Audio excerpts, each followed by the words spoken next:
মা খাদিজার ব্যাপারে আল্লাহ বলেছেন, জিব্রাইল তুমি যে খাদিজারে আমার পক্ষ থেকে সালাম দিয়ে দাও, আর খাদিজারে বলে দাও জান্নাতে খাদিজার জন্য এমন ঘর আমি প্রিপেয়ার করে রেখেছি যেই ঘরের ভিতরে কোনো নয়েজ নাই, কোনো আওয়াজ নাই, কোনো ডিস্টার্ব নাই, আছে শান্তি। সুবহানাল্লাহ।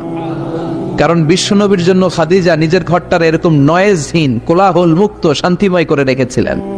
বিশ্বনবী কোলাহল পূর্ণ দাওয়াতি কাজ শেষ করে যখন ঘরে যেতেন, কলিজাটা ঠান্ডা হয়ে যেত।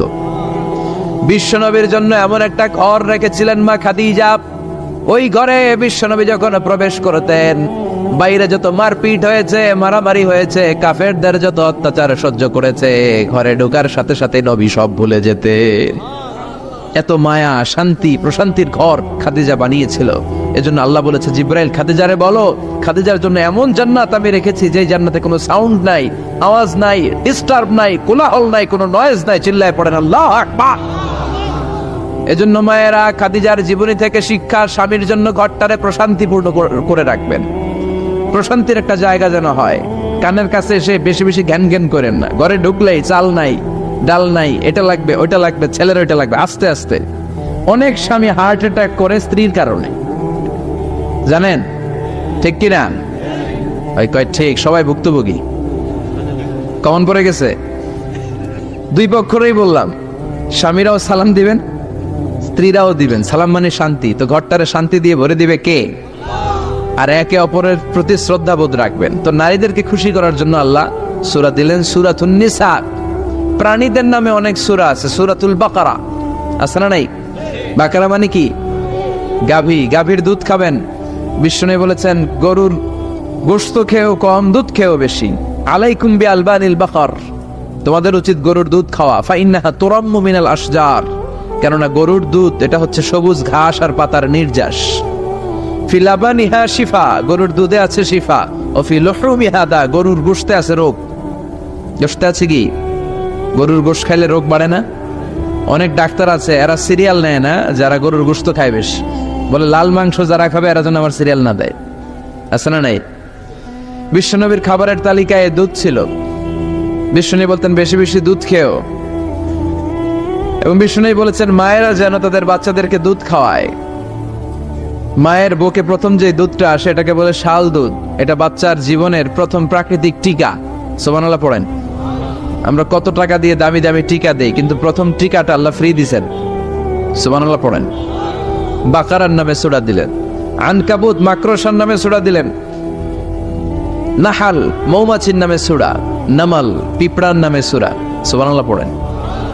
এইভাবে আপনি খুঁজলে কোরআনের চ্যাপ্টারগুলো যে কত সুন্দর সুন্দর নাম দিয়ে আল্লাহ দিয়েছেন, তারই ধারাবাহিকতায় আজকের সূরাটির নাম দিয়েছেন আল্লাহ একটা ফলের নামে। কিসের নামে? 3 ফলের নামে। সূরার নাম কি? সাইয়েদনা বারা ইবনে আযিব রাদিয়াল্লাহু তাআলা আনহু বর্ণনা করেন, বুখারীর বর্ণনা। তিনি বলেন সামি'তু রাসূলুল্লাহ ইয়াকরাউ সূরাতাত তিন ফি সালাতিল ইশা।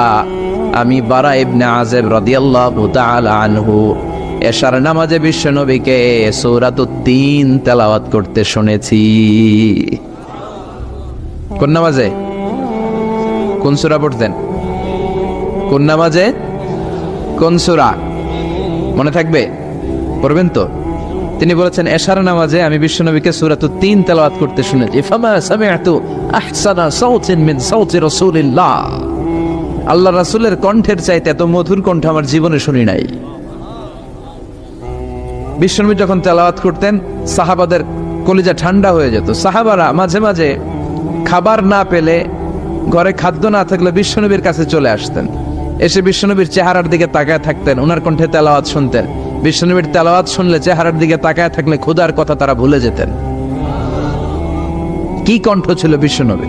অনেকে বলে সাইয়েদনা দাউদ আলাইহিস সালামের কণ্ঠ ছিল অনেক চমৎকার, এটা ঠিক, কিন্তু বিশ্বনবীর চাইতে বেশি সুন্দর না। আকাবা উপসাগরের তীরে বসে সাইয়েদনা দাউদ যখন তেলাওয়াত করতেন, সাগরের মাছগুলো সাগর ছেড়ে ডাঙায় চলে আসতো, বনের পশু বন ছেড়ে বাইরে আসতো, আকাশের পাখি আকাশ ছেড়ে দিয়ে নিচে নেমে আসতো। কিন্তু বিশ্বনবীর কণ্ঠটা এর চেয়ে বেশি সুন্দর ছিল। সুবহানাল্লাহ পড়া। বিশ্বনবী সারাদিন যে কোরআনের আয়াতগুলো নাজিল হয়েছে, প্রত্যেক রাত্রে এশার নামাজের পর ঘরের মধ্যে বসে বসে আয়াতগুলো তেলাওয়াত করতেন। আর মক্কার আবু জাহেল, উতবা, সাইবা, ওয়ালিদ ইবনে মুগীরা সবাই লুকিয়ে লুকিয়ে তেলাওয়াত শোনার জন্য বাড়ির চিপায় চলে আসতো। আবু জাহেল, উতবা, সাইবা এটা কি বিশ্বনবীর পক্ষের লোক না বিপক্ষের? বিপক্ষের লোক হয়েও নবীর কণ্ঠের তেলাওয়াত শোনার জন্য পাগল। তাইলে কণ্ঠটা কি নরমাল কণ্ঠ ছিল? যেন তেন কণ্ঠ ছিল? আবু জাহেল ছিল মক্কা শহরের প্রেসিডেন্ট। সে ঘোষণা দিয়ে দিত, কেউ মুহাম্মাদের কণ্ঠের তেলাওয়াত শুনবা না, শুনতে যেতে পারবা না। সবাইকে নিষেধ করে রাত্রিবেলা চোরের মতো নিজেই যাইতো। সুবহানাল্লাহ পড়েন।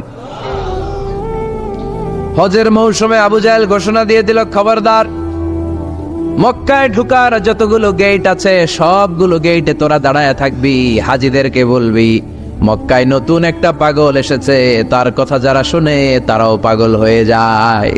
নাউজুবিল্লাহ পড়েন। তার কর্মী বাহিনী হজের মৌসুমে বিভিন্ন গেটে পাঠায় দিল। মক্কায় ঢুকার হাজিদের যত গেট, বিভিন্ন দেশ থেকে হাজিরা আসবে, কর্মীদেরকে বলে দিল তোরা বলবি এই এলাকায় নতুন এক পাগলের আমদানি হয়েছে, নাম মুহাম্মদ। পড়েন নাউজুবিল্লাহ। যারাই এই মুহাম্মাদের কণ্ঠের তেলাওয়াত শুনে তারাও পাগল হয়ে যায়। আদেশ অনুযায়ী কর্মীরা মক্কার গেটে দাঁড়িয়ে দাঁড়িয়ে হাজিদেরকে বলল, হাজি সাহেব হজে যান, জমজম খান, খেজুর খান, হজ করেন, সমস্যা নাই, কিন্তু নতুন এক পাগল আসছে, এই পাগলের নাম মুহাম্মদ। এই পাগলের কাছে যারা যায় হেরাও পাগল হয়ে যায়। হাজি সাহেবরা কোনোদিন এই মুহাম্মদ নামটা শুনে নাই, এই প্রথম শুনলো। শুই নাই মনে মনে কয়, যেদিকে যাব আর নাই যাব, আগে মুহাম্মদের কাছে যাব। সবার আগে কার কাছে যাব? কারণ মানুষের একটা অভ্যাস হচ্ছে, আল ইনসানু হারিসুন আলা মা মুনিয়া, মানুষের যেটা করতে নিষেধ করা হয় বেশি ওইটা মানুষ করে বেশি। মনে মনে হাজিরা বলে, তোমরা নিষেধ করছো তো অবশ্যই যাব, দেখি এই মুহাম্মদটা কে।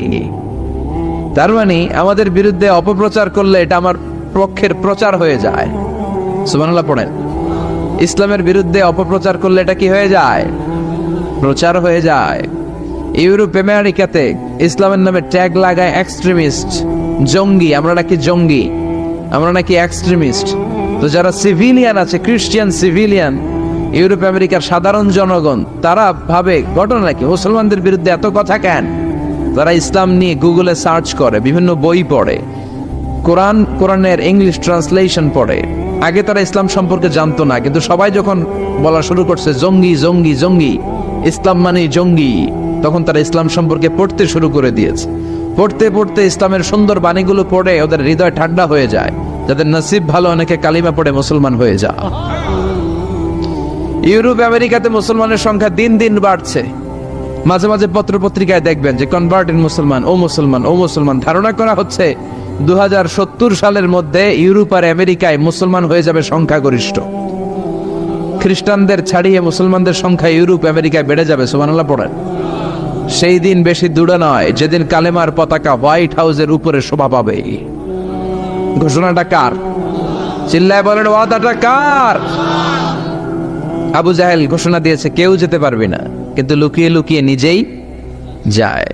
একটা নির্ধারিত সময়ে বিশ্বনবী তেলাওয়াত করতেন, আর ওই তেলাওয়াতের সময় আবু জাহেল, উতবা, সাইবা, ওয়ালিদ ইবনে মুগীরা সবাই লুকিয়ে লুকিয়ে বিশ্বনবীর ঘরের চারদিকে কান পেতে মধুর কণ্ঠের তেলাওয়াত শুনতো। ফ্রি ফ্রি আরামসে শুনতো এই তেলাওয়াত।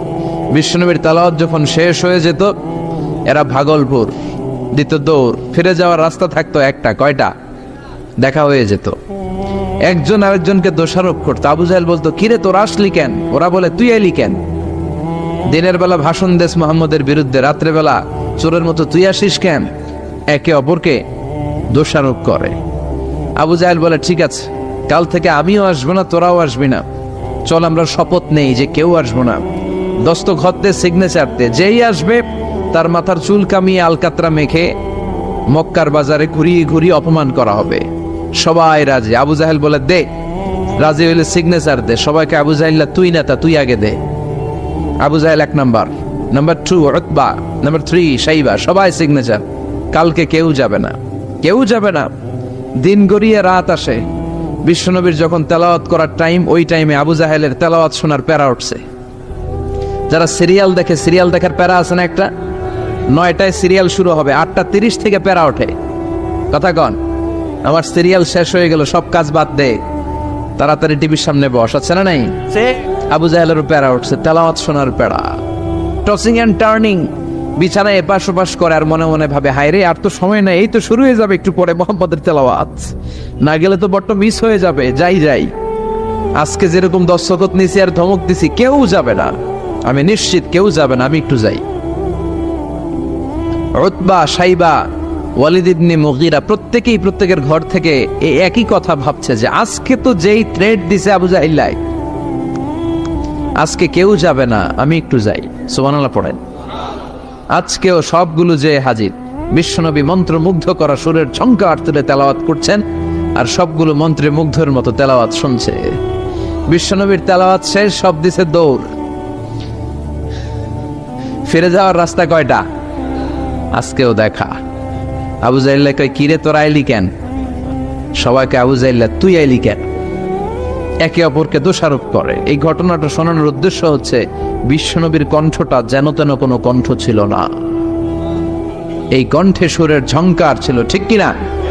এই জন্য সাইয়েদনা বারা ইবনে আযিব রাদিয়াল্লাহু তাআলা আনহু বুখারীর বর্ণনায় বললেন, ফামা সামি'তু আহসানা সাওতান মিন সাওতি রাসূলিল্লাহ, বিশ্বনবীর কণ্ঠের চাইতে এরকম সুরেলা কণ্ঠ আমার জীবনেও আমি শুনি নাই। আর বিশ্বনবীকে এই সূরাটা কোন নামাজে পড়তে শুনছে? পড়বেন তো আপনারা? আল্লাহ তৌফিক দান করো। এই সূরাটা আল্লাহ কসম দিয়ে শুরু করছে, কি দিয়ে? 3 ফলের কসম দিয়ে। মনে রাখবেন, মান কানা ইয়াহলিফ ফালইয়াহলিফ বিল্লাহ, যার কোনো কারণে কসম কাটতেই হয় সেজন্য আল্লাহর নামে কসম কাটে, আউলিয়াসমুত, আর না হলে যেন চুপ থাকে। আল্লাহ ছাড়া কারো নামে কসম কাটা যাবে? কিন্তু আমাদের দেশে অনেক কিছুর নামে কসম আছে না? নেই? আমরা কোরআন শরীফের নামে কসম কাটি, অনেক সময় কাবার নামে কসম কাটি, মায়ের বুকের দুধের কসম, বিদ্যার কসম কাটি না? কাটা যাবে? শিকারপুরের লোকের আর কি কি জিনিসের কসম কাটেন বলেন? হ্যাঁ, মায়ের কসম না, মায়ের কসম কাটা যাবে না। আর কি কি জিনিসের কসম কাটেন বলেন? আল্লাহর কসম কাটা যাবে। আর মাজারের কসম খাইস না, মাজারের কসম কাটা যাবে। আর কিসের কসম কাটাই দেশে? বইয়ের কসম না, বইয়ের কসম কাটা যাবে না। আর আছে? হ্যাঁ, আল্লাহ ছাড়া কারো নামে কসম কাটা যাবে, কিন্তু আল্লাহ চাইলে সবকিছুর নামে কসম কাটতে পারেন। চিল্লায় কোন সুবহানাল্লাহ। সে আল্লাহ বললেন, ওয়াত্তিনি ওয়াজ্জাইতুনি ওয়া তুরি সিনিনা ওয়া হাযাল বালাদিল আমিন। 3 কসম। কিসের কসম? 3 ফুলের কসম। এজন্য আল্লাহ বলেছেন ওয়াত্তিন। চিল্লায় বলেন, কি পড়েছেন? সম্মানিত ভাইরা খেয়াল রাখবেন, কসম যখনই আল্লাহ কেটেছেন তখনই আল্লাহ ওয়াও ব্যবহার করেছেন। এটাকে বলে, এই যে এটা কিন্তু তাফসীরের আসল কথা, মনে রাখেন, ওয়াও আল কাসামিয়া, এটার বলে কসম কাটার ওয়াও। যত জায়গায় আল্লাহ কসম কেটেছেন তত জায়গায় আল্লাহ কি ব্যবহার করেছেন? চিল্লায় বলেন। আমরা অবাক হয়ে গেলে আমরা পড়ি ওয়াও, এই ওয়াও না, আমরা ওয়াও বলি না? অবাক করা জিনিস দেখলে কি বলে ছেলেবেলে? ওয়াও, এই ওয়াও নয়। তো যত জায়গায় কসম তত জায়গায় ওয়াও। সবাই বলেন, যত জায়গায় কসম তত জায়গায়। যেমন আল্লাহ কোরআনে যুগের শপথ করেছেন, সময়ের কসম করেছেন। আল্লাহ বলেছেন ওয়াল আসর। কি বলেছেন? ওয়াও আছে না নাই? আল্লাহ পাহাড়ের কসম করেছেন, আল্লাহ বলেছেন ওয়াত্তুর। আল্লাহ ফজরের কসম করেছেন, আল্লাহ বলেছেন ওয়াল ফাজার। জিলহজের প্রথম 10 রাতের কসম করেছেন, তিনি বলেছেন ওয়ালায়ালিন আশর। জোর আর বেজোরের কসম করেছেন, তিনি কি বলেছেন? ওয়াশফাঈ ওয়াল ওয়াতর। তারই ধারাবাহিকতা এখানে তিনি 3 ফলের কসম কেটেছেন, আর তিনি বলেছেন ওয়াত্তিন। চিল্লায় বলেন, তিনি কি বলেছেন? মানে 3 কসম। কিসের কসম? 3 ফল। ডুমুর ফলের কসম কেটেছেন, কারণ এই ফলের অনেক উপকারিতা আছে। এটা আরব বিশ্বে আরবদের কাছে খুবই গুরুত্বপূর্ণ সুস্বাদু একটা ফল। কালো ডুমুর হয়, সাদা ডুমুর হয়। এই ডুমুর ফল খেলে ডায়াবেটিক্স রোগীদের অনেক উপকার হয়। ডায়াবেটিক্স আমাদের জাতীয় রোগ না? ডায়াবেটিক্স আছে কার কার? অনেকের আছে না? এই ডায়াবেটিক্স আল্লাহ ভালো করে দিবে। কি খাবেন? ডুমুর ফল খাবেন। অনেক নারীদের ইররেগুলার মেনস্ট্রুয়েশনাল পিরিয়ড হয়, অনিয়মিত অনিয়ন্ত্রিত মাসিক। এই ডুমুর ফলের সেদ্ধ করা পানি যদি খায় তাদের মাসিক নিয়মিত হয়ে যাবে। এটার মধ্যে অনেক স্ট্রেংথ এন্ড স্ট্যামিনা আছে। আর এই ফলটা জান্নাতি ফল। কি ফল? এটা জান্নাতি ফল। এই 3 গাছটা জান্নাতের গাছ। সাইয়েদনা আদম আলাইহিস সালামকে আল্লাহ বললেন, ওয়ালা তাকরাবা হাযিহি আশ-শাজারাতা ফাতাকুনা মিনাজ যালিমিন। ও আদম, তুমি আর হাওয়া মিলে জান্নাতে ঘুরো, জান্নাতে খাওয়া দাওয়া করো, যা মনে চায় করো, কিন্তু একটা নিষিদ্ধ গাছ আছে, ওই গাছের কাছে যাওয়া যাবে না। কার কথা? সব খাও, সব করো, কিন্তু নিষিদ্ধ গাছের কাছে যাওয়া যাবে না।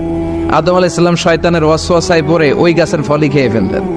ওয়ালাকাদ আহিদনা ইলা আদম মিন ক্বাবলু ফানাসিয়া ওয়া লাম নাজিদ লাহু আজমা।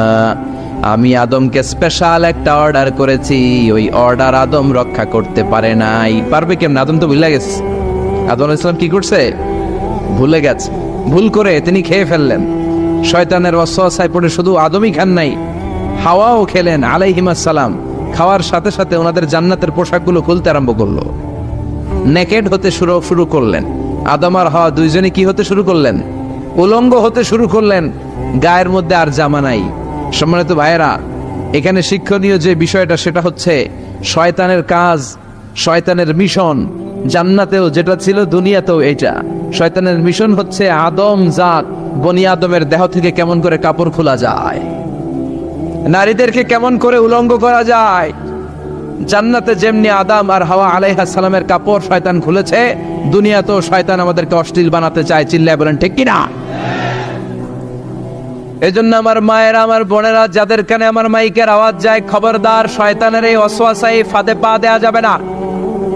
শয়তান চেয়েছে জান্নাতে কেমন করে মা হাওয়ার কাপড় খুলে ফেলা যায়, দুনিয়াতেও শয়তান চায় কেমন করে আপনাদেরকে নেকেড বানানো যায়। ঠিক কিনা?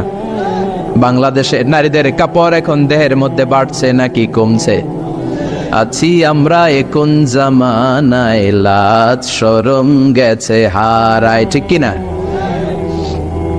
পাতলা শাড়ির বাহার, পাখি ড্রেস, লেহেঙ্গা পোশাক দেখে নারীর লাজে মরে যাই। হায় হায়, আছি আমরা এখন জামানায়, লাজ শরম গেছে হারায়। ঠিক কিনা? পোশাক আশাক নারীদের খাটো হতে শুরু করেছে। এটা শয়তানের মিশন। এজন্য মায়েরা, বোনেরা, খবরদার, পোশাককে ছোট করবেন না, খাটো করবেন না। হেজাব পরবেন। এই হেজাবকে ফরজ করেছে কে? এই হেজাব আপনার অধিকার। আপনার অধিকার আপনি বুঝে নেন। হেজাব আপনার অহংকার। এই হেজাব হচ্ছে আপনার আভিজাত্যের প্রতীক। চিল্লায় বলেন ঠিক কিনা? নারী অধিকারের যারা কথা বলে, নারী আন্দোলনের কথা যারা বলে, তাদের কথায় কান দিবেন না।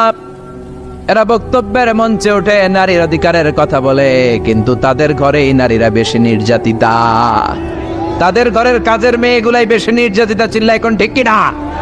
তারাই লোহা গরম করে কাজের মেয়েগুলোর পিঠে ছ্যাক দেয়। তারাই সুযোগ পেলে ধর্ষণে সেঞ্চুরি করতে দ্বিধাবোধ করে না। চিল্লায় এখন ঠিক কিনা?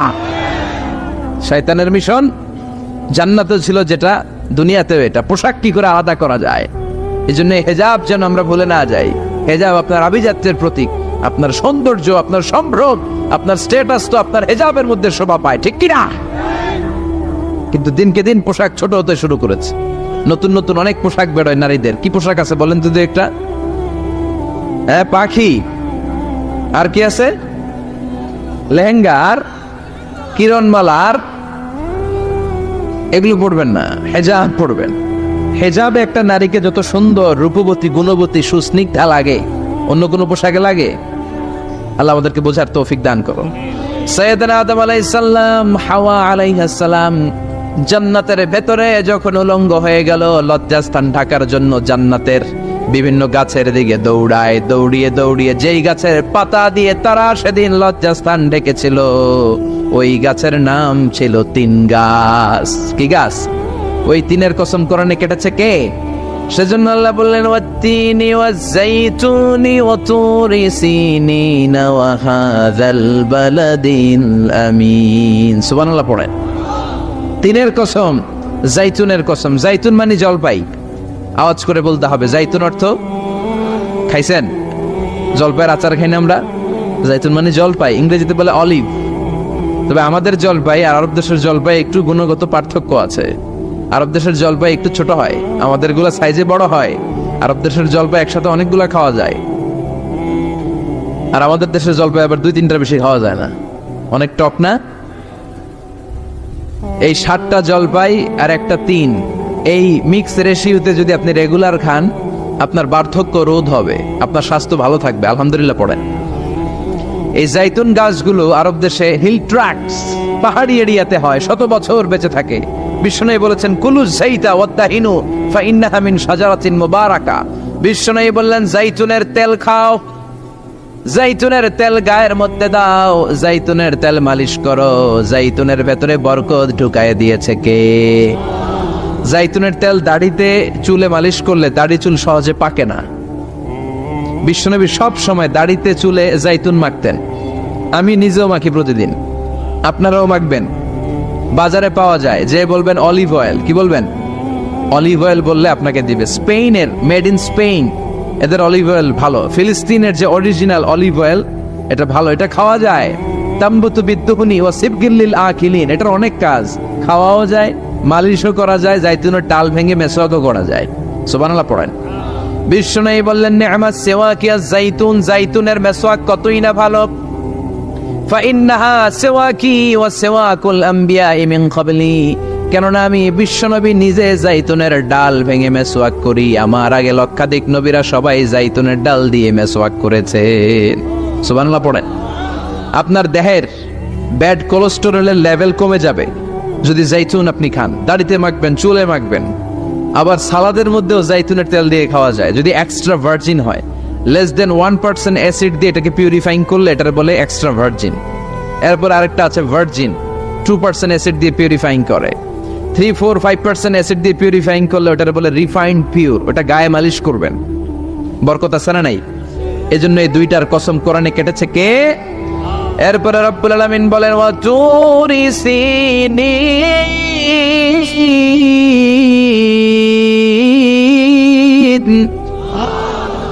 আমি তিন আর জাইতুনের কসম যেমনি কোরআনের মধ্যে করলাম, সাথে সাথে তুর পাহাড়ের কসম কাটলাম। সুবহানাল্লাহ পড়েন। সাউথ সাইনা, দক্ষিণ সিনাইয়ে এই তুর পাহাড়ের অবস্থান। মিশরে 2টা জেলা আছে, উত্তর সিনাই, দক্ষিণ সিনাই। এই দক্ষিণ সিনাইতে 2285 মিটার উঁচু এই পাহাড়। সাইয়েদনা মুসা আলাইহিস সালাম এই পাহাড়ে উঠে কথা বলতেন কার সাথে? তাওরাতের মতো কিতাবকে আল্লাহ তাআলা কাঠের তক্তার মধ্যে লিখে এই পাহাড়ের উপর নাজিল করেছে। কাঠের তক্তা চিনেন? কাঠ দিয়ে মোটা মোটা তক্তা বানায় না? আল্লাহ নিজ হাতে তাওরাত লিখে এই কাঠের তক্তাগুলো সাইয়েদনা মুসা আলাইহিস সালামকে দিলেন, বললেন যাও, এটার মধ্যে হেদায়েত আছে, নূর আছে, বুরহান আছে, নিয়ে যাও, বনি ইসরাইলের কাছে দাওয়াতের বাণী পৌঁছে দাও, তুমি বার্তাবাহ, যাও। সাইয়েদনা মুসা আলাইহিস সালাম দেখলেন ছোট্ট ছোট্ট কিছু কাঠের ফলকার তক্তা, ভাবলেন কাঁধের মধ্যে তুলে নিয়ে যাই, এর চেয়েও কত ভারী ভারী জিনিস আমি মুসা কাঁধের মধ্যে তুলে বেড়াই। কিন্তু সাইয়েদনা মুসা আলাইহিস সালাম তক্তার মধ্যে হাত দিয়ে দেখে কাঁধে উঠাবে তো দূরের কথা, নাড়াতেই পারে না। সুবহানাল্লাহ পড়ে। কাঁধে উঠাবে তো দূরের কথা, কি করতে পারে না? নাড়াতেই পারে না। মুসা আলাইহিস সালাম ভাবলেন এদিক দিয়ে মনে হয় শক্ত, ওদিকে মনে হয় নরম, ওদিক দিয়ে ধরি, ওদিকে টান দেয়, ওদিকেও নড়ে না, মাঝখানে ধরে টান দেয়, নড়ে না। ঘটনা কি? এর চেয়ে কত বড় তক্তা কাঁধে লয়ে ঘুরি, আর এগুলো নড়ে না কেন? আল্লাহ জিব্রাইলরে বলেন না একটু হেল্প করতে? আল্লাহ বললেন যাও, তোমারে হেল্প করতে কইছে। মুসা আলাইহিস সালাম বললেন ভাই জিব্রাইল তুমি এদিক দিয়ে ধরো, আমি ওদিক দিয়ে ধরি। আমরা এরকম ধরে বলি না মারো টান হেইয়ো, এই দুইজনে হেইয়ো হেইয়ো শুরু করছে, কিন্তু তক্তা নড়ে না। মুসা আলাইহিস সালাম বললেন চলো পজিশন চেঞ্জ করি, তুমি এদিকে আমি ওদিকে, মারো টান আরো জোরে, কিন্তু তক্তা নড়ে না। মুসা আলাইহিস সালাম বললেন আল্লাহ জিব্রাইলের যে সঙ্গী ফেরেশতা 11 বলো না একটু হেল্প করতে। আল্লাহ বলে যাও হেল্প করে আসো। এবার সবাই মিলে মারো টান আরো জোরে, গায়ে যত জোর আছে। মুসা আলাইহিস সালাম তক্তা ধরে টান দিলেন, টানের চোটে প্রত্যেকটা লোমকূপ দিয়ে ঘাম বেরোতে শুরু করে, এক একটা টানে কোমরের রক ছিঁড়ে যাওয়ার অবস্থা, কিন্তু তক্তা নড়ে। আল্লাহ ডেকে বললেন মুসা রক ছিঁড়ার দরকার নাই, আর ঘেমে অস্থির আর ঘর্মাক্ত হওয়ার দরকার নাই, আসলে তক্তার এত ওজন না, কিন্তু তক্তার মধ্যে যে বাণীগুলো আছে বাণীগুলো কার? এটা আমার বাণী রে মুসাব, এগুলো আমার কথা, এগুলো আমার দেওয়া কিতাব, এগুলো সাধারণ দুনিয়ার বাণী নয়, সাধারণ কথা নয়। এই জিনিসটা বোঝাবার জন্য তক্তার ওজন আমি বাড়িয়ে দিয়েছি। এবার ফেরেশতার সাহায্যের দরকার নাই, নিজেই টান দাও, দেখবা উঠাতে পারবা। সাইয়েদনা মুসা আলাইহিস সালাম এখন থেকে টান দিয়ে কাঁধে নেওয়া যায়। সুবহানাল্লাহ পড়েন। এই যে তুর পাহাড় তিনি মুসা আলাইহিস সালামকে দিয়েছিলেন, যেই পাহাড়ের উপরে, পাহাড়টার নাম তাওরাত কিতাব যে তিনি দিয়েছিলেন, যে পাহাড়ের উপরে, ওই পাহাড়টার নাম কি? তুর পাহাড়। বিশ্বনবী মেরাজে যখন গিয়েছিলেন, সাইয়েদনা জিবরাইল এই তুর পাহাড়ে বিশ্বনবীকে নামিয়ে বললেন, অন্ধকার, ইয়া রাসূলুল্লাহ উদউল্লাহ, আল্লাহর কাছে দোয়া করেন। বিশ্বনবী বললেন, জিবরাইল দোয়া করলাম, কিন্তু কোন জায়গায় কোন পাহাড়ের উপরে আমার নামালাপ? আমি তো এলাকা চিনি না, পাহাড় চিনি না, কোন পাহাড় এটা? সাইয়েদনা জিবরাইল বললেন, নবী হাদিহি জাবাল মুসা তুর সাইনা, এটা আপনার ভাই মুসার পাহাড়, তুর পাহাড়। সুবহানাল্লাহ। এটার চূড়ায় বিশ্বনবী দোয়া করেছেন। এবং ইয়াজুজ মাজুজের আক্রমণ থেকে বাঁচার জন্য ঈসা আলাইহিস সালাম কিয়ামতের আগে সব মুমিন বান্দাদেরকে নিয়ে তুর পাহাড়ের উপরে উঠবে। সুবহানাল্লাহ পড়ে। আমি নিজেই তুর পাহাড়ের উপরে উঠছি 2 বার জীবনে। আমি মিশরে ছিলাম তো, ওখানে আমি শিক্ষা সফরে 2 বার আমরা প্রায় তুরে সাইনাতে সফর করতাম। ঠান্ডা একটা এলাকা, মিশরে, পুরো মিশরে গরম, ওদিকে ঠান্ডা। 3 ধর্মের লোকদের জন্য এটা একটা তীর্থস্থান, সবাই যায়। ইহুদিরা যায়, খ্রিস্টানরা যায়, আমরাও যেতাম। মাঝরাতে তুর পাহাড়ে উঠতে হয়, ফজরের সময় পৌঁছতে হয়, আবার 7টা-8টার দিকে ব্যাক করতে হয়। 10টা-11টার পরে সূর্যের তাপে পাথরের পাহাড় এত গরম হয়, ওখানে কোনো মানুষ দাঁড়িয়ে থাকতে পারে না। আমরা উঠতেছি কাঁধের মধ্যে ব্যাগ নিয়ে, খ্রিস্টানরা উঠতেছে, ইহুদিরা উঠতেছে। ওইটার উপরে খ্রিস্টানদের একটা চার্চ আছে, গির্জা। ইহুদিদের আছে একটা ছোট্ট সিনাগগ। ইহুদিরা যে জায়গায় নামাজ পড়ে ওটারে কি বলে? সিনাগগ। খ্রিস্টানরা যেটাতে নামাজ পড়ে ওটারে বলে চার্চ, গির্জা। আর আমরা যেটাতে নামাজ পড়ি মসজিদ। আমাদেরও একটা মসজিদ আছে ছোট। ফজরের সময় উঠলাম, উঠে তাকিয়ে দেখি সূর্য কিরণে পুরো তুর পাহাড়ের সিলসিলাতুল জিবাল, পাহাড়ি রেঞ্জ ঝিকিমিকি আলোতে সূর্যের কিরণে চমৎকার এক আভা, রক্তিম আভা ধারণ করেছে। সবাই মিলে আল্লাহর কাছে দোয়া করলাম। এই তুর পাহাড়ের কসম কেটেছে কে? রব্বুল আলামিন বলেন, ওয়াত-তিনি ওয়াজ-যাইতুনি ওয়া তুরি সিনিন ওয়া হাযাল বালাদিল আমিন। তিনের কসম, জাইতুনের কসম, তুর পাহাড়ের কসম, আর এই নিরাপদ শহরের কসম। এই নিরাপদ শহর দ্বারা উদ্দেশ্য হচ্ছে মক্কাতুল মুকাররমা। নিরাপদ শহর দ্বারা কোন শহর উদ্দেশ্য? মক্কা। যে মক্কার আগের নাম ছিল বাক্কা। মক্কার আগের নাম সবাই বলেন বাক্কা। মক্কার নামে আল্লাহ কোরআন একটা সূরা দিয়েছে, সূরার নাম সূরাতুল বালাদ। লা উকসিমু বিহাযাল বালাদ ওয়া আনতা হিল্লুম বিহাযাল বালাদ। সুবহানাল্লাহ পড়েন। আবার এই শহরের নাম দিলেন আল্লাহ উম্মুল কুরা, জনপদ সমূহের মা। এই শহরের মধ্যে যারাই প্রবেশ করবে নিরাপত্তা দিবে কে? আবার এই শহরের মাঝখানে আল্লাহ এমন একটা ঘর তৈরি করেছে, গোটা বিশ্বের সব মুসলমান ওই ঘরের দিকে মাথা নুইয়ে সিজদায় লুটিয়ে পড়ে। সুবহানাল্লাহ পড়েন। ইন্না আউওয়ালা বাইতি উদিআ লিন-নাস লাল্লাযী বিবাক্কাতা মুবারাক। এই কাবা ঘরকে কেন্দ্র করে প্রতিদিন 120টা রহমত নাজিল হয়। চিল্লায় বলেন তো কয়টা? 60 লিত তাইফিন, 60টা রহমত যারা তাওয়াফ করে তাদের জন্য। 40 লিল মুসাল্লিন, 40টা রহমত যারা নামাজ পড়ে তাদের জন্য। 60 আর 40 কত? বাকি আছে কয়টা? ওয়ালা 20 লিন-নাযিরিনা ইলাল কাবা, বাকি 20টা রহমত যারা তাওয়াফও করে না, নামাজও পড়ে না, শুধু কাবার দিকে তাকিয়ে থাকে। সুবহানাল্লাহ পড়েন। আবার কাবার 4টা কর্নার আছে, একটা কর্নারের ভেতরে একটা পাথর আছে, এটাকে বলে ব্ল্যাক স্টোন কর্নার, হাজরে আসওয়াদের পাথর। এই পাথরে যেই চুমো দেয়, পাথর ওই চুমোদানকারীর জীবনের সব গুনাহ টেনে শুষে সব নিয়ে যা।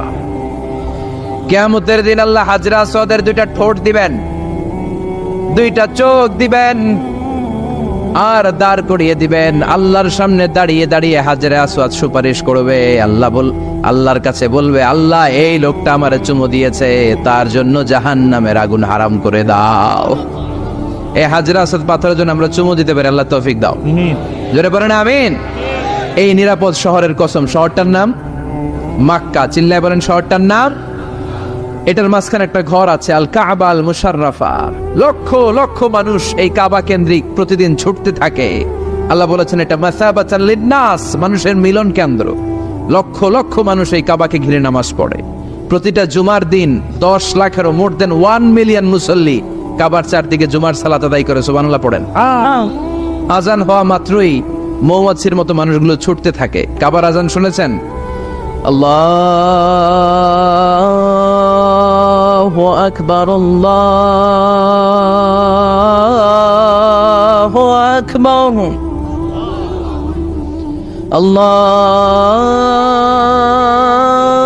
আল্লাহু আকবার, আল্লাহু আকবার। কি সুরেলা আজান, কাবার আজান। আজান হতে দেরি, আজান হতে দেরি। যদি 20-30 তলা হোটেলের কোনো ছাদ থেকে আপনি খেয়াল করেন, দেখবেন মৌমাছির মতো ডানে বায়ে সামনে পেছনে চারিদিক থেকে সারে আল হিজরা দিয়ে, সারে আজিয়াত রোড দিয়ে, গাজ্জা দিয়ে, জারওয়াল দিয়ে, মেসফালা দিয়ে, ইব্রাহিম খালিলি দিয়ে মানুষগুলো কাবার দিকে ঢুকতে শুরু করেছে, ঠিক কিনা?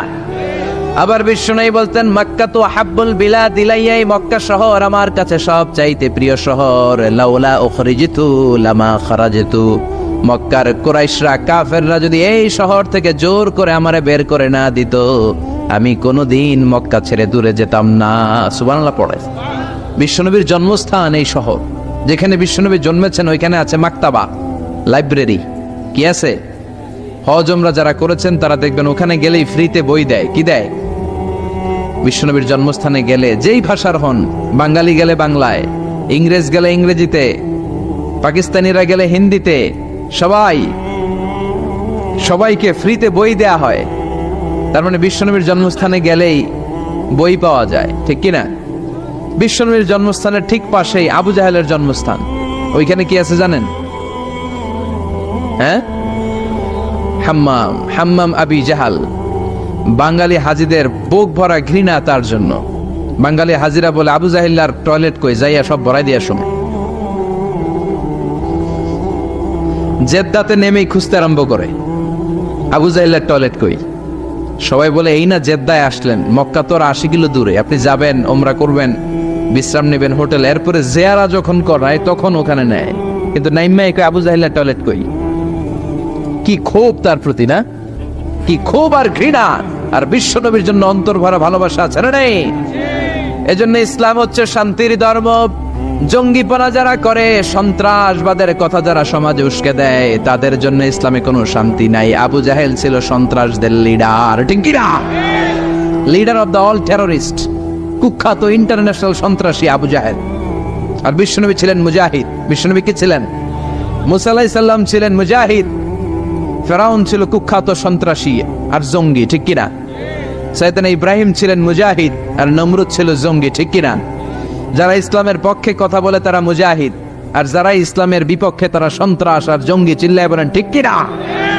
সে আল্লাহ ডেকে বললেন গোলামুদ্দিনি ওয়াজ-জাইতুনি ওয়া তুরি সিনিন ওয়া হাযাল বালাদিল আমিন। 3 ফলের কসম, জাইতুনের কসম, তুর পাহাড়ের কসম, বিশ্বনবীর জন্মস্থান মক্কাতুল মুকাররমার কসম। 4টা জিনিসের কসম কেটেছে কে? কয়টা জিনিসের? 4টা জিনিসের কসম কেটে আল্লাহ একটা কথা বলবেন। ওই কথাটার গুরুত্ব বেশি না কম? লাকাদ খালাকনাল ইনসানা ফি আহসানি তাকওয়িম। সবাই পড়েন, লাকাদ খালাকনাল ইনসানা ফি আহসানি তাকওয়িম। নিশ্চয় আমি মানুষের চেহারাটারে, আকৃতিটারে বড্ড চমৎকার আকৃতি দিয়ে তৈরি করেছি। সুবহানাল্লাহ। মানুষের মতো কোনো সুন্দর প্রাণী পৃথিবীতে নাই। আছে? গরু দেখবেন সবগুলোর চেহারা একরকম। কুকুরের অলমোস্ট সব কুকুরের কেন্দ্রীয় চেহারা এক, সব ছাগলের কেন্দ্রীয় চেহারা এক। কিন্তু একটা মানুষের সাথে আরেকটা মানুষের চেহারা মিলে? আমার সাথে হুজুরের চেহারার মিল আছে, হুজুরের সাথে ভাইয়ের, ভাইয়ের সাথে আপনার। এই পৃথিবীতে 70 ভাগ জল আর 30 ভাগ হচ্ছে স্থল। এই যে ভূখণ্ডগুলোতে, টেরিটরিগুলোতে আমরা থাকি, এটা 30 ভাগ পৃথিবীর, আর 70 ভাগ শুধু হানি আর হানি, শুধু পানি আর পানি। তো এত পানি এক একটা সাগরে, সব সাগরের পানি যদি কালি হয়ে যায়। আর এই পৃথিবীতে সব গাছের পাতা, গাছ কত হবে পৃথিবীতে কল্পনা করা যায়? এক আফ্রিকার জঙ্গলের দিকে যদি আপনি তাকান, কত লক্ষ লক্ষ প্রজাতির গাছ আল্লাহ তাআলা তৈরি করে রেখেছে, ঠিক কি না? সব গাছের পাতা যদি খাতা হয়ে যায়, আর এই সাগরের পানি নামক কালি দিয়ে গাছের পাতা নামক খাতার উপরে যদি আল্লাহর হামদ, সানা, প্রশংসা আপনি লিখতে শুরু করে দেন, সাগরের পানি সব ফুরিয়ে যাবে, গাছের পাতাও শেষ হয়ে যাবে, কিন্তু আল্লাহর প্রশংসা করে শেষ করা যাবে না। এজন্য প্রশংসা হবে কার? সকালবেলা প্রশংসা কার? বিকেলবেলা, ঘুমের সময়, ঘুম থেকে ওঠার সময়, টয়লেটে ঢোকার সময়, যৌতুক খাওয়ার সময়। কার আছে এলাকায় যৌতুক আছে? এই যৌতুকের সাথে আমাদের কোনো সম্পর্ক নাই, এটা একটা সামাজিক ব্যাধি। আপনারাই পারেন সংঘবদ্ধ হলে এই সামাজিক ব্যাধি সমাজ থেকে দূর করতে। যৌতুকের সাথে ইসলামের কোনো সম্পর্ক। ইসলাম দিয়েছে মাহার, ইসলাম দিয়েছে স্বামীর উপর দায়িত্ব স্ত্রীকে, ওয়াআতুন নিসা সাদাকাতিহিন্না নেহলা, সন্তুষ্ট চিত্তে তুমি তোমার স্ত্রীকে মাহার দিবে। আর আমরা মোহর বাদ দিয়ে ডিলিট করে এখানে ঢুকাইছি কি? যৌতুক, যে আপনিও সন্তুষ্টি চিত্তে আমার একটা হুন্ডা দিবেন, আছে না নাই? এখন কি নেয় যৌতুক? কি নেয় এদেশে? হ্যাঁ, মোটরসাইকেল কি নেয়? অ্যাপাচি, সব মুখস্থ, মানে প্ল্যান করে রাখছে কি নিতে হবে। ডাকাইত, এগুলো ডাকাইত, এগুলো কি ডাকাত। দিনে দুপুরে এরা ডাকাতি করে। যারা যৌতুক খাবে এদের ঘরে শান্তি থাকবে? শান্তি দেওয়ার মালিককে আল কানাআতু মিনাল ইসলাম। অল্পে তুষ্ট থাকবেন, অল্পের মধ্যে শান্তি ঢুকায় দিছে কে? বিশ্বনবীর এত প্রাচুর্যতা ছিল না, অল্প ছিল, অল্প খেত, অল্প কিছু ছিল, এতেই সন্তুষ্ট থাকতেন। ঘর ভর্তি শান্তি ভরে দিছে কে? বিশ্বনবী একবার নামাজের মধ্যে একামত হয়ে গেল, উনি আল্লাহু আকবার বলে নামাজ শুরু করবেন। ইন দ্য মিন টাইম উনি নামাজ রেখে দিয়ে ঘরে চলে গেলেন, ফিরে আসলেন। সালাত শেষে সাহাবারা বলল, ইয়া রাসূলুল্লাহ, এমন তো কখনো করতে দেখি না, সালাত রেখে দিয়ে আপনি মসজিদ থেকে ঘরে গেলেন কেন? বিশ্বনবী বললেন, আমার ঘরে কিছু স্বর্ণ ছিল, কিছু আনরিফাইন্ড স্বর্ণ আমার ঘরে ছিল, তা আমি আল্লাহর সামনে এমন অবস্থায় দাঁড়াতে চাই যে আমার কাছে কোনো দামি অলংকার, স্বর্ণ, টাকা পয়সার কিচ্ছু আমার ঘরে থাকবে না, এমন অবস্থায় আমি ইবাদতে দাঁড়াতে চাই। তো ওগুলো আমি আয়েশাকে বলে আসলাম যে তুমি দান করে দিও। এজন্য অল্প খেতে হবে, অল্প পড়তে হবে। খুব বেশি পাওয়ার জন্য মরিয়া হওয়া যাবে না। মানুষের এই একটা স্বভাব, মানুষ অনেক চায়, অনেক চায়। ওয়ালাই ইয়ামলা আফাহু ইল্লা তুরাব। বিষ্ণু বললেন, মানুষের এই চাওয়া কখনোই বন্ধ হবে না যতক্ষণ না সে কবরে ঢুকবে। লাউ আন্না লিকুল্লি ইবনি আদম ওয়াদিয়ান মিন যাহাব। বনি আদমের প্রত্যেককে যদি আল্লাহ তাআলা একটা স্বর্ণের পাহাড়ের মালিক বানায় দেয়, কি পাহাড়? কয়টা করে? খুশি হবেন না? একটা যদি পাই অমনি ধরে ঘাবুস ঘুবুস খাই। তো একটা স্বর্ণের পাহাড়ের মালিক যদি আল্লাহ তাআলা আমাদেরকে বানিয়ে দেয়ও, তারপর আমরা যাব কি করে আরেকটা স্বর্ণের পাহাড়ের মালিক হওয়া যায়? আচ্ছা বলেন তো, একটা স্বর্ণের পাহাড়, পাহাড় দেখছেন তো, স্বর্ণের পাহাড়ের মালিক আমি হলাম, আমার 14 পুরুষ এই পাহাড়টা বেচে খেয়ে শেষ করতে পারবে? তারপর আরেকটা পাহাড় লাগবে কেন? চাহিদার শেষ নাই, যার যত বেশি লাগবে আরো বেশি। বিষ্ণু বললেন, ওয়ালাই ইয়ামলা আফাহু ইল্লা তুরাব। কবরের মাটি ছাড়া কিছুই তাকে তৃপ্ত করতে পারবে না। এজন্য আমরা অল্প খাবো, অল্প পড়বো, অল্প জমাবো। অল্পের ভেতরে বরকত দিয়েছে কে? আর সুখে দুঃখে সবসময় আমরা প্রশংসা করবো কার? আরো জোরে বলেন কার? আল্লাহ তুমি তৌফিক দাও। বিসমিল্লাহির রহমানির রহিম। বার্ষিক ওয়াজ ও দোয়ার মাহফিল। আজকের প্রোগ্রামের প্রধান অতিথি আলহাজ জাকির হোসেন জাহের, চেয়ারম্যান 5 নং পীরযাত্রাপুর, আমাকে রেখেছেন প্রধান বক্তা। আমার আগে কথা বলছিলেন মুফতি আব্দুর রশিদ জাবেরি। আচ্ছা, কথা বলছিলেন আমাদের মোল্লা আলামিন ভাই, চমৎকার কথা বলছিলেন। সূরাতুল আসরের তাফসীর করছিলেন, তাই না? খুব জরুরি সূরা। ওয়াল আসর ইন্নাল ইনসানা লাফি খুসর। মানুষ বিপদের মধ্যে আছে। All the time long we are in danger. আমরা সবসময় বিপদে আছি। তবে 4টা কাজ করলে আমাদের বিপদকে কাটিয়ে দিবে কে? ঈমান আনতে হবে কার উপর? জোরে বলেন, ঈমানের পথে অবিচল থেকে আমার মরণ যেন হয়, ইমানের পথে অবিচল থেকে আমার মরণ যেন হয়। তোমারই কাছে মিনতি আমার, তোমারই কাছে মিনতি আমার, মহামহিম দয়াময়, ইমানের পথে অবিচল থেকে আমার মরণ যেন হয়। পড়েন আমিন। চমৎকার দোয়া হয়ে গেছে না? ইমানের পথে অবিচল থেকে আমার মরণ যেন হয়। আবার পড়েন আমিন।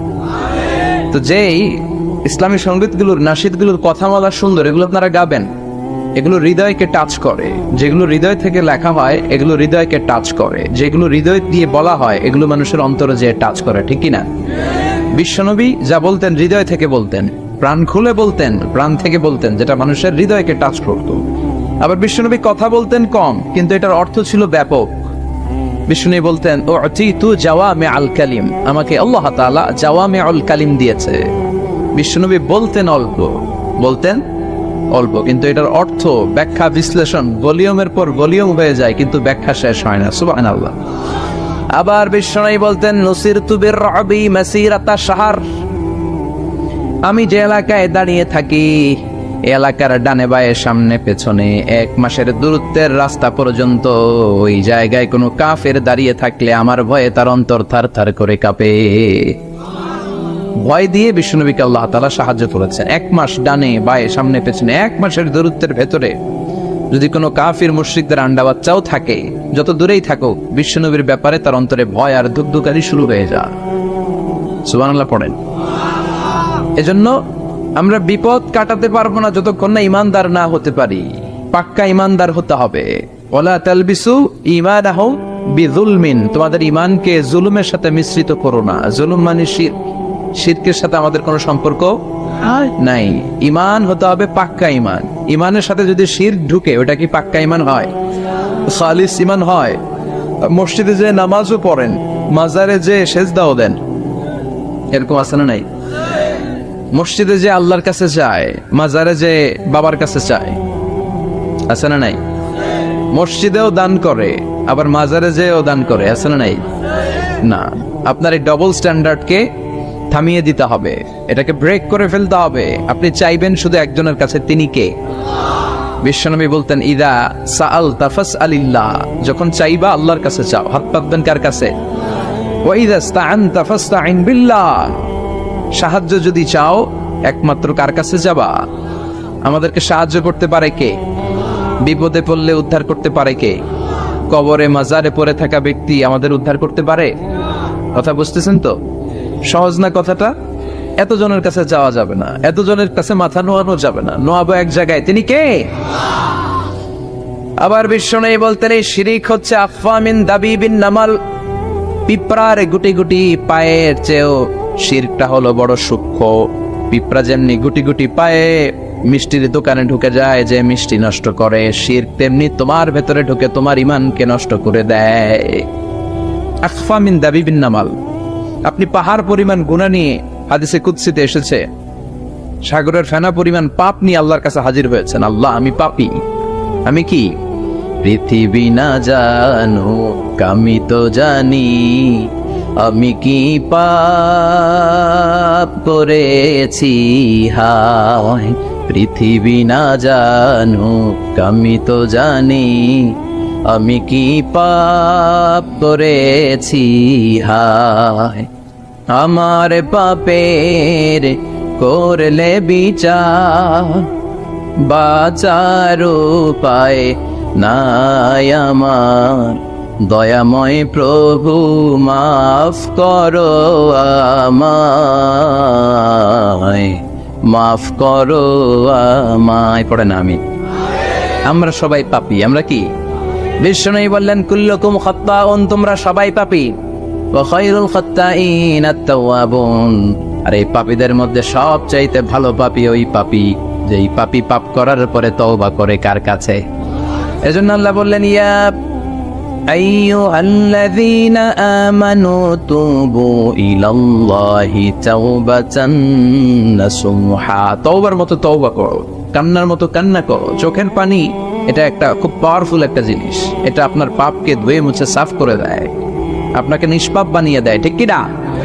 তো এই বিশাল পাপের বোঝা নিয়ে, পাহাড় পরিমাণ গুনাহ নিয়ে কিয়ামতের দিন যদি আল্লাহর কাছে আপনি হাজির হয়ে যান, ওই পাপের মধ্যে যদি শিরকের পাপ না থাকে, মানে কোনো মাজারে যে সেজদা দেন নাই, বাবার কাছে যান নাই, কোনো মাজারে মানত করেন নাই, মাজারে লাল সালু দেন নাই, মোমবাতি দেন নাই, আগরবাতি দেন নাই, মাজারে মুরগি মানত করেন নাই, এই পাপগুলো করেন নাই। অনেক পাপ আপনার আছে, কিন্তু শিরকের পাপ নাই। কোন পাপ নাই? আল্লাহ বললেন, হাজার কোটি পাপ নিয়ে, পাপের বোঝা নিয়ে, পাহাড় পরিমাণ অন্যায় নিয়ে, গুনাহ নিয়ে যদি আমার সামনে আসো, আর এই গুনার মধ্যে যদি শিরকের কোনো গুনাহ না থাকে, তাহলে আমি আল্লাহ পাহাড় পরিমাণ দয়ার ক্ষমা নিয়ে তোমার কাছে হাজির হয়ে যাব। সুবহানাল্লাহ। এজন্য শিরকের সাথে আমাদের কোনো সম্পর্ক, এই শিরক করলে তার মাফ নাই। ইন্নাল্লাহা লা ইয়াগফিরু আন ইউশরাকা বিহি। শিরক করে ফেললে আর মাফ নাই। এটা ভয়ঙ্কর, এটা ক্যান্সারের চেয়ে ভয়ঙ্কর। ক্যান্সারের অ্যান্সার আছে, শিরকের কোনো অ্যান্সার নাই। লা ইন আশরাকতা লা ইয়াহবাতান্না আমালুক। যদি তুমি শিরক করো, তোমার রোজা, নামাজ, হজ, যাকাত, জিকির গুলারে বাতিল করে দিবে কে? এজন্য শিরকের সাথে আমাদের সম্পর্ক আছে। এত ওয়াজ আমরা করি, তারপরে অনেক জায়গায় ছবিতে দেখি যে মহিলারা যে মাজারে সেজদায় পড়ে থাকে। এজন্য এটা ছড়ায় দিবেন, এই মাহফিলের কথাগুলো এই যে রেকর্ড হচ্ছে, এগুলো ছড়ায় দিবেন। গণসচেতনতার দরকার আছে। এই যত আমরা ট্রাই করে যাব, একটা সময় দেখবেন আমাদের এই সকলের একসাথে প্রচেষ্টার ফলে এই শিরক নামক ভাইরাস বাংলাদেশ থেকে আমরা বিদায় করে দিতে পারবো। চিল্লা এখন, ঠিক কিনা? এজন্য আমরা বিপদে আছি, তবে ইমানদার শিরক ব্যতি রেখে খালেস ইমানের যদি অধিকারী হয়, আমাদেরকে বাঁচিয়ে দিবে কে? 2 নম্বরে ওয়া আমিলুস সলিহাত। কি বলছে মনে আছে তো? ইমান, ইমান আনলে বেঁচে গেল। আরেকটা কি? আমিলুস সলিহাত, নেক কাজ, ভালো কাজ। ভালো কাজ শুধু জিকির করার, নামাজ পড়া নাকি? না। আপনি কাউকে পরামর্শ দিলে এটাও ভালো কাজ। ঋণ দিবেন, ঋণ দিলে আপনার মর্যাদা বাড়ায় দিবে কে? অভুক্তকে খাওয়াবেন, বিপদে পড়লে সাহায্যের হাত বাড়িয়ে দিবেন, রাস্তায় দাঁড়িয়ে আছেন একজন পথ চেনে না, পথ দেখিয়ে দিবেন, এটা অনেক সওয়াব। সূরা ফাতিহা একজনরে পড়ায় দেন, ওই লোক সারা জীবন সূরা ফাতিহা যতবার পড়বে তার একটা পার্সেন্টেজ সওয়াব আপনার আমলনামায় দিবে কে? তারপরে মানুষকে টাকা দিয়ে সাহায্য করবেন, অসুস্থ হয়ে গেলে, রক্তের প্রয়োজন হলে গায়ের রক্ত দিয়ে সাহায্য করবেন, কবুল করবে কে? রক্ত দেয়া অনেক বড় ইবাদত, জানেন এটা? মুমূর্ষু ব্যক্তিকে যদি রক্ত দেন, আপনার এই রক্তের কারণে যদি কারো প্রাণ বেঁচে যায়, তাহলে আপনি কেমন যেন গোটা বিশ্বের সব মানুষের প্রাণ বাঁচিয়ে দিলেন। একজনকে বাঁচানো মানে সবাইকে বাঁচানো, একজনকে মারা মানে সবাইকে মারা। বিশ্বনবী বললেন, আল ইনসান বুনিয়ানুম মারসুস, সব মানুষগুলো হলো আল্লাহর পক্ষ থেকে সীসা ঢালাই করা প্রাচীর। একজনকে নষ্ট করা মানে প্রাচীরটাকে ভেঙে দেয়া, ঠিক কিনা? তাহলে ঈমান আনতে হবে কার উপর? আর আল্লাহর সন্তুষ্টির জন্য সৎকর্ম করতে হবে। তারপরে একে অপরকে ভালো কাজের জন্য পরামর্শ দেওয়ার দরকার আছে না নাই? হক আর সবর, আমরা হকের পক্ষে থাকবো, রাজি আছেন তো? আর আমরা সব সময় ধৈর্যশীল থাকবো, রাজি আছেন? ইন্নামাস সাবর ইনদা সাদামাতিল উলা, বিপদের প্রথম ধাক্কায় ধৈর্যটা ধারণ করতে হবে। অনেকে বিপদ আসলে পেরেশান হয়ে যায়, চিল্লা পাল্লা শুরু করে দেয়, কান্না শুরু করে দেয়, বিলাপ করে। বেশিরভাগ মহিলারা এটা করে, ঠিক কিনা? বিষ্ণু বললেন, বিপদের প্রথম ধাক্কায় কেমন সবর করলা এটাই দেখার বিষয়। ইন্নামাস সাবর ইনদা সাদামাতিল উলা, বিপদের প্রথম ধাক্কায় যে সবর ধরতে পারে সেই আসল সবুর, সেই আসল কি সবর মানে ধৈর্য ধারণকারী। বিশ্বনবী দোয়া করতেন, আল্লাহ আপনি আমারে ধৈর্যশীল বানান। আল্লাহুম্মা জাআলনি সাবুরা ওয়া জাআলনি শাকুরা, আপনি আমারে ধৈর্যশীল বানান, আপনি আমারে শুকরগুজার বানান। ওয়া জাআল ফি আইনি সাগীরা ওয়া ফি আয়ুনিন নাসি কাবীরা, আমার চোখে আপনি আমারে ছোট বানান, মানুষের চোখে আমারে আপনি বড় বানান। পড়ে না আমি আর জোরে পড়ে না আমি। 4টা ওয়াজকাল থাকবে তো? আলামিন ভাইয়ের প্রথমে কি করতে হবে? ঈমান, ঈমানের পরে সৎকর্ম, তারপরে হক আর সবর, এগুলো মেনে চলতে হবে। রাজি আছেন তো? আরো জোরে পড়েন ইনশাআল্লাহ। আসুন আমরা আল্লাহকে ফরমালি থ্যাঙ্কস দেই, শুকরিয়া জানাই, কালিমাতুশ শুকুর করি, আওয়াজ করে আমরা পড়ি আলহামদুলিল্লাহ। পড়েন রব্বানা লাকাল হামদ হামদান কাসীরান তাইয়িবান মুবারাকান ফীহি ইয়া রাব্বি লাকাল হামদু কামা ইয়ানবাগি লিজালালি ওয়াজহিকা ওয়া আযীমি সুলতানিকা লাকাল হামদু বিল ঈমান লাকাল হামদু বিল ইসলাম লাকাল হামদু বিল কুরআন। প্রশংসা করলাম কার? জোরে বলেন কার? সব সময় প্রশংসা করতে হবে কার? সে আল্লাহর পাঠানো সব চাইতে দামি মর্যাদাবান আসমানি কিতাবের নাম হচ্ছে কি? চিল্লায় বলেন কি নাম? এই যে সূরাতুল আসর তেলাওয়াত করেছে কোন কিতাবে আছে?